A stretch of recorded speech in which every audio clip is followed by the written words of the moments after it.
I worked really, really hard, and I had discovered that I actually made 40% less than my male counterparts. And he said, you do realize that as a woman, the only job that you could have where you will get paid as much as the men is in sales. So I've always been in these male-dominated fields. It's been not because they were male-dominated fields, but they were breakthrough technologies. I love breakthrough technology. And I said, I don't think you need a technologist. You need someone who can speak to your customers. And he said, you're absolutely right. That is what we need. He said, you think you could do this job? I said, I know I could do this job. When our customers come in, they need to feel welcome. They need to feel like we care about them, and they're the only customer we have. Hi, Money Movers. Welcome to another episode of Her Money Moves.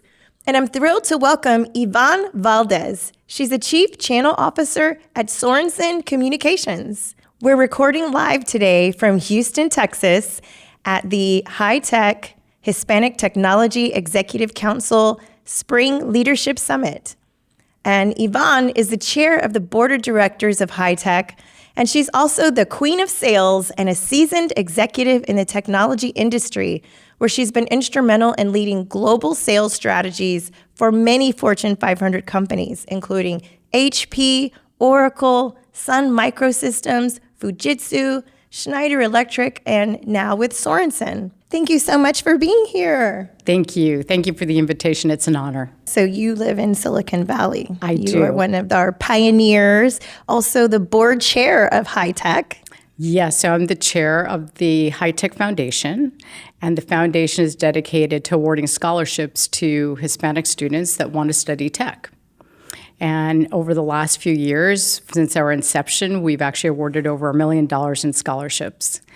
But that's not the only part that really gets me excited about the program. It's the fact that we assign a mentor to these students, to these scholars, and normally they're first generation going to college. And we assign a mentor. We also partner them with our corporation members into their internship programs. So they get to see internships that are available, get to apply. But then with the guidance of the mentor, they kind of get that career readiness. And here at the summit, for any of the scholars that actually attend, they actually get free headshots. So we work with them on their resumes, getting them ready for that first job. That's incredible, especially having an internship and the mentor. That is so important. And how did mentorship help you advance in your career journey? So that's a great question. I didn't actually know what mentorship was. I grew up in a family-owned business.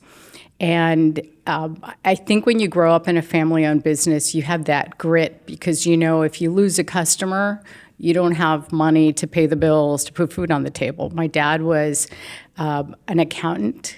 He's a retired accountant now. My mother was an insurance broker, travel agent. So they had their offices literally side by side with the door in the back that connected the two offices. And every day after school, I would actually work at my parents' office. I'd answer phones, do filing, but more importantly, the best job and my favorite job was greeting clients. So when they'd come in, I'd get them coffee, I'd get them tea, I'd get them cookies, and I'd talk to them about their day. And my dad had a poster in the bathroom that really I didn't realize until recently what an imprint it had had on my life in the business world. And the poster was of a lion, and it said, "Customer is king."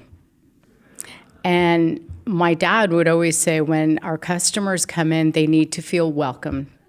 They need to feel like we care about them, and they're the only customer we have. And he was very right. I mean, he retired, and his clients didn't want him to retire. And so to me, it was role modeling more than mentorship. I didn't really know what mentorship was. And then when I started in tech, there were a few people that saw my work ethic, and they sort of took me under their wing and I would say guided me. They were like, so have you ever thought about going into sales? And when I took my first sales job, it was as a result of a friend of mine saying to me, as a woman, and this was, I call it the dark ages, back when the law hadn't passed that women made equal pay. And he said, you do realize that as a woman, the only job that you could have where you will get paid as much as the men is in sales. You deliver, you get rewarded. You have accelerators, you have bonuses.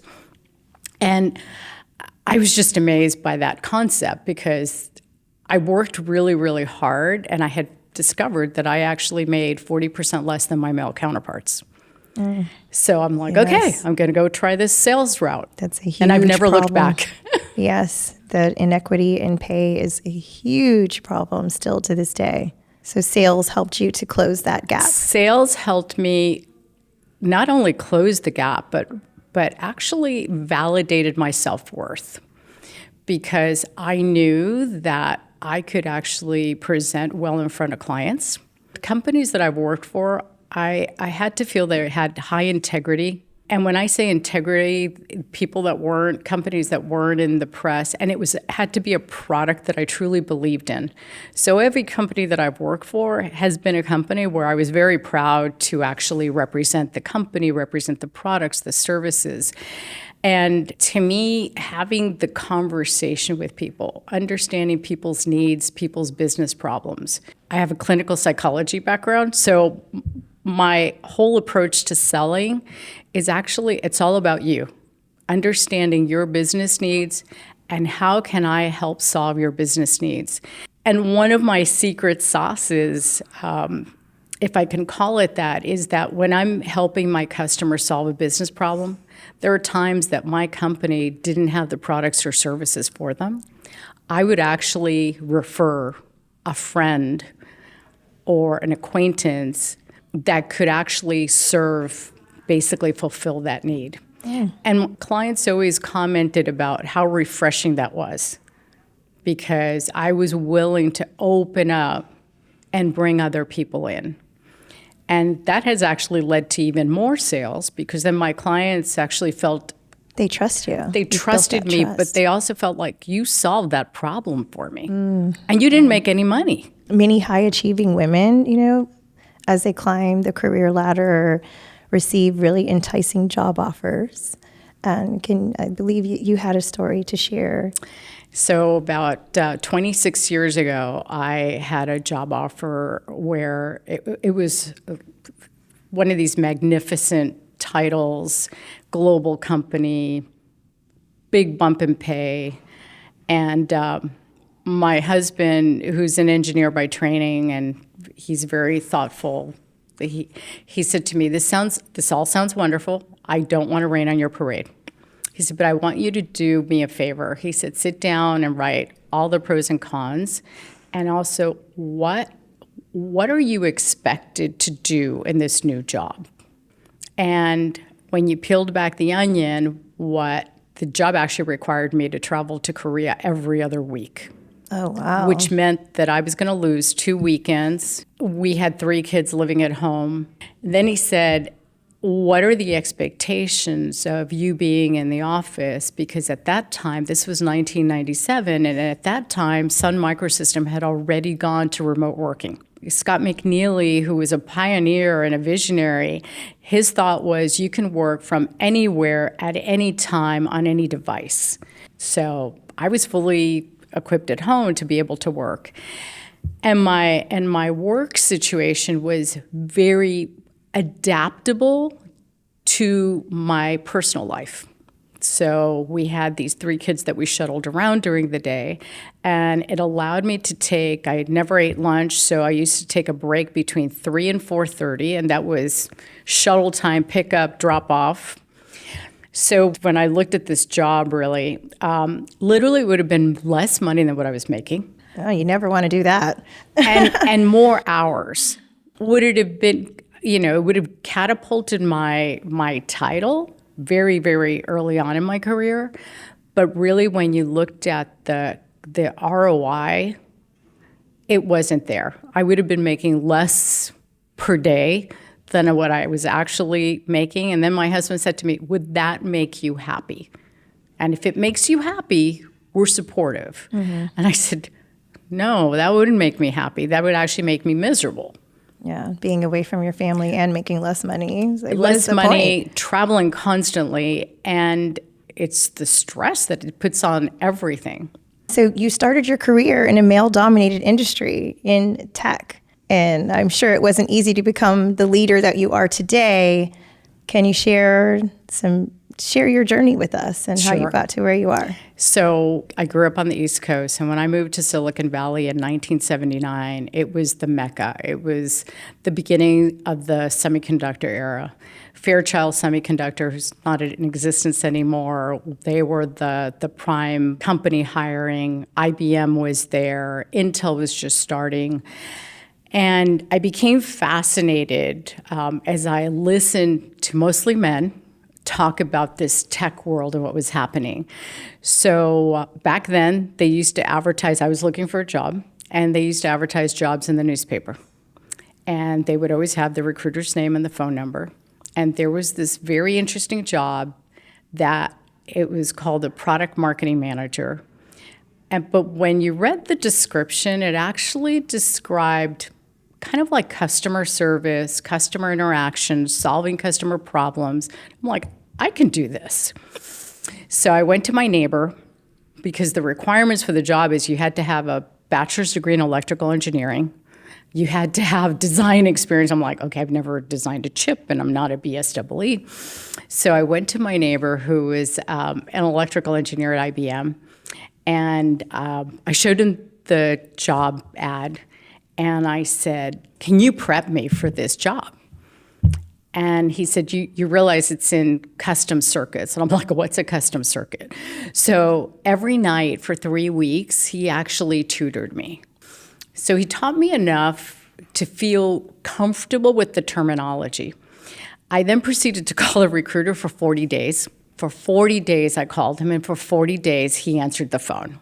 On the 40th day, he said, you are so darn persistent. He said, first of all, you told me already, you're not an electrical engineer. This job requires to be. I said, look, for the last 3 weeks, I have been learning about semiconductors, custom circuits, semi-custom, gate arrays, BiCMOS, bipolar. And so I start going through the whole litany of how you make a semiconductor. He goes, you did this all in the last 3 weeks? And I said, yes, I go every night, and I've been reading this book on gate array technology. He said, okay, fine. I'm going to get you an interview for the job, but you have to promise me if you don't get the job, you're never to call me again. You're to lose my name, my phone number. I don't want to hear from you. I said, deal. So next day, I got all dressed up, and I went for my job interview, and I was interviewing with the vice president of marketing. And we sat down, and he said, so before I ask you, he goes, how did you get through the screening? So I tell him my journey, and he goes, wow, okay. So now tell me why you think you could do this job. So I told him the story about growing up in a family business. And I said, I don't think you need a technologist. You need someone who can speak to your customers. Oh. Somebody that can go and expedite when the shipments aren't arriving, somebody who's, back then you couldn't text, there were no texting or smartphones. I said, who's gonna run down to manufacturing and find out where the shipment is and get the numbers. And he said, you're absolutely right, that is what we need. He said, you think you could do this job? I said, I know I could do this job. And he said, fine, you start on Monday. Oh, wow. And I was stunned. I thank you very much. I'm honored. I walked out of his office, and I felt like I was like on cloud 9. Well, it shows that persistent pays off. So I have three pillars that I think have made me who I am. One is forever learning. And you can't be afraid of learning. You can't be afraid of learning new things, especially if you want to go into a new area, a new company, a new sector. So I've always been in these male-dominated fields, It's been not because they were male-dominated fields, but they were breakthrough technologies. I love breakthrough technology. So I'm not an engineer, but I love technology. And the forever learning, I have been at the precipice of every tech revolution in Silicon Valley. So I worked at Sun when the dot-com era exploded and also imploded. I actually called on AT&T Wireless when AT&T Wireless did the original partnership with Apple on the original iPhone. And then you look at what's been happening in data center construction, and there's a lot of sustainability, energy management. So if somebody 30, 40 years ago would have said to me, oh yeah, you're going to know about sustainability, energy management, liquid cooling, I would have said, okay, sure, bring it on. That's what gives me my passion for life. And then the second pillar is financial. And financial acumen is not only at work because you have to understand how your business is performing, but as a woman, it's super, super important that you own your career and you own your financial independence. And a lot of people think it's all about the all flash. No, it's about the all cash and all investments. I didn't know how to buy stock, but I was fortunate to work for a company early in my career that IPO'd while I was there. So I got to see it firsthand. I had my little shares of stock and I got to watch it go public on the NASDAQ and I got to trade my shares. And it was then that I actually realized I needed to do something with this little bit of money that was coming in. And I bought this paperback book at Barnes & Noble that was about investing. But it wasn't about investing in stock. It was actually investing in real estate. And that's how I actually got my love of investing in real estate and my husband and I have done multiple remodels. Because I love seeing a property that hasn't been well taken care of and then bringing it up to snuff. So I always tell all the people that I mentor, because I mentor both men and women, and this actually goes back to my original sponsor when I went into sales. He said, you're going to make a lot of money in sales. Don't get distracted by those big commission checks and the bonuses. You have to live your life on your salary. You're going to have a base salary. And it's going to be, 70% is going to be your base salary, 30% is going to be this bonus that can grow and it can double. Live your life on your salary, not your bonus. Take your bonus and put that away in the bank. And always put money away for your retirement. Mm-hmm. And then the third thing is, especially for us in our culture, it's faith, family, friends. I give thanks every day for the things that happen in the day. Every day I look at it as a gift. Meeting new people, having new experiences, learning new things. I'm very traditional Latina because at our house, my son-in-laws call me the chief entertainment officer because they're like, when mom talks and she says, we're all going here, we're all going here. But I arrange family vacations. I like to do the family dinners. And you can't forget your friends. I mean, I have friends that don't live nearby, but we stay in touch. Mm-hmm. So I'm a single mother of two, have been now for 26 years. And you were a single mother for a while. So can you share or talk about that experience? Sure. And how you were able to really dig deep? Because I know some days become just so overwhelming. As much as we try not to show it, I mean, everything falls on our plate, and sometimes it's even difficult to ask for help. So how did you get through it? So I was a single mom for about 8 years. My family all lives on the East Coast, so I was alone in California. I was fortunate that one of the young gals that had worked at my daughter's daycare, her parents, she comes from a Portuguese family, and we had made friends with the family. So when I went through my divorce and I had the two girls, they became kind of the pseudo grandparents for my girls.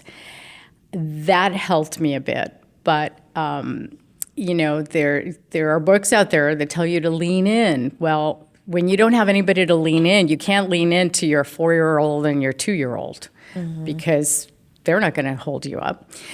And I tell people, you have to be so disciplined with yourself. You have to pace yourself because you wind up being the driver, the homework tutor, the breadwinner, the house cleaner, the cook. You do everything. And what I found, and it was interesting because sometimes from your children you learn a lot. Every day. When I split up from my ex-husband and the girls and I moved into this little apartment that was close to my work, because that way it was easy for me to leave the house, drop them off at school, go to work. My oldest daughter said, I said, I'm so sorry, we're living in this little tiny apartment. And she said, Mom, as long as the three of us are together, it doesn't matter. Yeah. Things don't matter as long as we're together. That has always stayed in the back of my mind because we always had dinners together. But what a lot of people don't realize was that the internal chaos that I actually was going through every day. I would take them to school, drop them off at 7:30 so I could be at my desk by 8. Yeah. And I feel that chaos every single morning, and I don't know why. When my mom is there at the house with my daughter, she gets right up. It's like my mom can, what was her name? Bewitched, just, Yes. and my daughter gets right up and she gets to school early and on time. But with me, every single morning, It's a struggle, right? It is a struggle. And I wish I had some help. So I had to have conversations with my daughters very, very young because I had one that wouldn't get up. And I'm like, we're going to be late. We have to get out of the house. And the night before, I would have the little brown lunch bags already in the refrigerator with their snack and their lunch, so that we could just grab and go. So when the girls were very young, we had to have this family meeting, and it was me and them. And so you've got these young children, and you're teaching them responsibility, but you're also teaching them a piece of maturity that you kind of hope that they don't learn till they're later in life. And it was something like this, like, if Mom doesn't show up at work on time, I lose my job. If I lose my job, we lose our house. We don't eat. Mm-hmm. And I think I said that enough times that it just, like, they started, like, really Getting adhering right to up, it. huh? But the other piece that was interesting was I would pick them up after school, and many times I had to go back to the office. This was long before the internet started. So it wasn't like I could go home, take my work home, and do work. I had to go back to the office. And I had this round table in my office with 2 chairs, and they would come back and they would do their homework there, and I would be at my desk. Many times we would bring our leftovers from the night before, and we would have dinner in my office. And it's interesting because now I see my kids taking their kids to work, and they're like, but Mom, you did that with us, and we turned out fine. So my word of wisdom for you is take a deep breath, be good to yourself. There's going to be days where you're just going to have to say, you know what, you can't, please don't knock on the bathroom door. Calgon, take me away. I need to take a bath. Because every time I'd go to the restroom and I'm like, okay, I'm going to take a bath. Everybody is fine. Like, you finished your homework. It would be, bum, bum, bum, bum, mommy. I'm like, it's like, So be good to yourself. And by the way, pat yourself on the back, because the more time that you spend with your children, that's a good thing. And the fact that they like to be around you, that's also a good thing. Right. So pat yourself on the back and say, hey, I'm doing a really good job. Yeah. And you can't get that time back either. No. Yeah. Well, one of the questions that I always ask all of our guests is, what are you dreaming bigger about next? What am I dreaming bigger about next? So I've been serving on nonprofit boards. So I chair the HITECH Foundation, as I mentioned. I also sit as a board of trustees for Caldwell University. And my next chapter, so I've recently joined LCDA. I've become Board Ready Institute certified through LCDA. Yeah, me too. Oh, We're both awesome. members, yeah. My psyche and the things that excite me is transformation. So give me a business problem. So what I would love to do is I'd love to join the board of a private equity-backed company. Most recently, my current company is private equity backed. And when you think about why they invest in a business, it's because they want to transform the business. They want to do an assessment. They want to define the issues. They want to very quickly turn it around. And I love turnarounds. I love transforming, and I love bringing new technologies and then moving to the next problem of the day. So be good to yourself. Well, thank you so much, Ivonne. Really enjoyed learning about your story and all the amazing things that you're doing to help others and uplift others in tech. And I mean, it's that career does transform lives, and you're doing so much to help others. Thank you. Thank you for the opportunity.